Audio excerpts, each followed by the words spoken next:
Dalam Kamus Besar Bahasa Indonesia diuraikan bahwa definisi adaptif adalah mudah menyesuaikan diri dengan keadaan.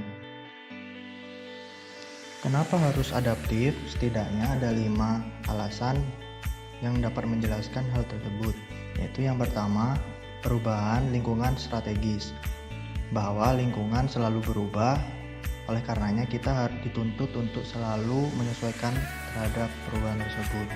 Yang kedua, kompetisi di sektor publik, bahwa adanya kompetisi sehingga mengharuskan kita untuk selalu meningkatkan kemampuan dan pengetahuan dalam menghadapi kompetisi tersebut. Selanjutnya, dengan ditentukan komitmen mutu, jadi mau tidak mau kita harus menyesuaikan untuk semakin meningkatkan baik soft skill maupun hard skill yang kita miliki untuk dapat melaksanakan atau mencapai komitmen mutu yang telah ditetapkan. Selanjutnya, bahwa selalu terjadi perkembangan teknologi, oleh karenanya kita dituntut untuk semakin meningkatkan kemampuan literasi digital kita, utamanya yang berkaitan dengan teknologi, sehingga dapat menyesuaikan dengan tingkat literasi digital masyarakat yang semakin hari semakin meningkat. Selanjutnya, yang kelima adalah tantangan praktek administrasi publik. Kata adaptif sangat erat kaitannya dengan kata kreatif atau kreativitas dan kata inovatif atau inovasi. Kreativitas terdiri dari beberapa dimensi-dimensi yang mencakup antara lain, yang pertama, fluensi atau kefasihan atau kelancaran, yang kedua, flexibility atau fleksibilitas, yang ketiga, elaboration atau elaborasi, dan yang keempat adalah originality atau originalitas.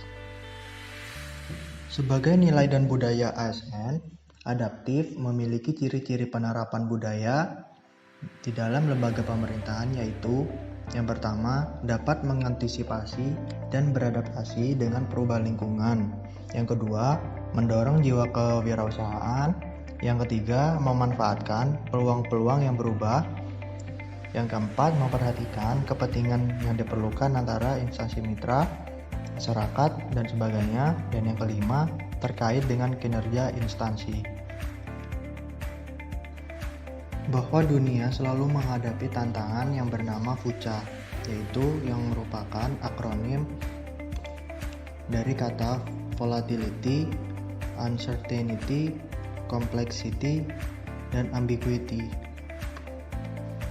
Untuk menghadapi ancaman dari VUCA tersebut, pada tahun 2012, Johansson mengusulkan kerangka kerja yang dapat digunakan untuk menanggapi ancaman VUCA tersebut, yaitu dengan melalui VUCA Prime, yaitu yang terdiri dari vision, understanding, clarity, dan agility.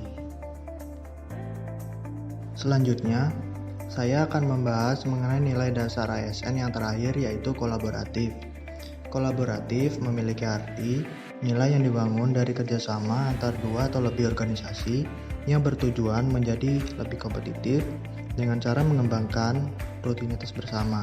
Secara singkat, kolaborasi atau kolaboratif dapat diartikan sebagai kerjasama antar dua individu atau organisasi demi untuk mencapai kepentingan bersama.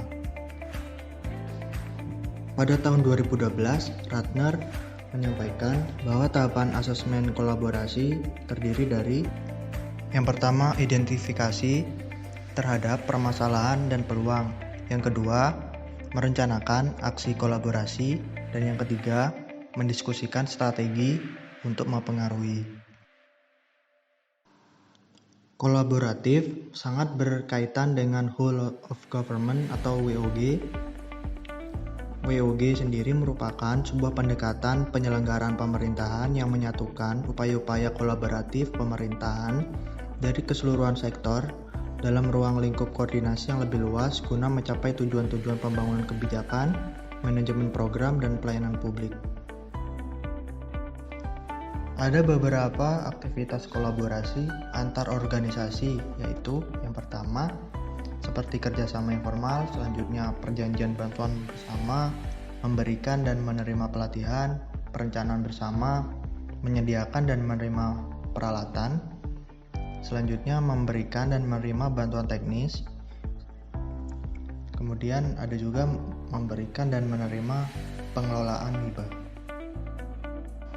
Pada tahun 2012, Anson dan Guest mengungkapkan bahwa terdapat beberapa proses yang harus dilalui dalam menjalin kolaborasi, yaitu yang pertama, trust building, membangun kepercayaan dengan stakeholder mitra kolaborasi.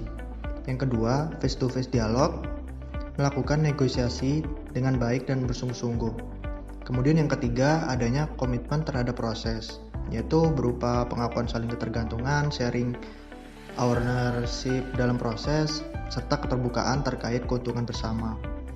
Selanjutnya yang keempat adalah adanya pemahaman bersama yang berkaitan dengan kejelasan misi, definisi bersama terkait permasalahan, serta mengidentifikasi nilai bersama. Kemudian yang kelima, menetapkan outcome atau hasil.